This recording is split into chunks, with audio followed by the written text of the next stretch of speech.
It's Monday evening அன்றைக்கி பார்த்திங்கன்னா சும்மா அப்படியே வெளியே போயிட்டு வரலான்னு கிளம்புனோம். இப்போ பார்த்திங்கன்னா போகிற வழியில் இந்த மாதிரி ஸ்கையில் நல்லா செம்மையான சீனரி இருந்துச்சு. ஸோ அதை கேப்சர் கேப்சர் பண்ணேன்.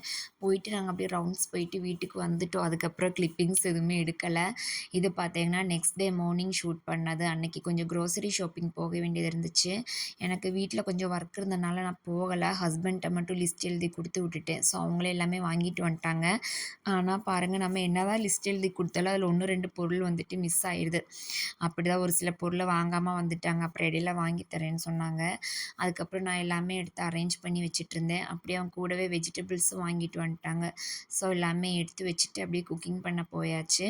நீங்கள் எப்படின்னு சொல்லுங்கள். க்ரோசரி ஷாப்பிங் போகும்போது நீங்களும் கூட போவீங்களா, இல்லை ஹஸ்பண்ட்டை தான் எழுதி கொடுத்து விடுவீங்களான்னு சொல்லுங்கள்.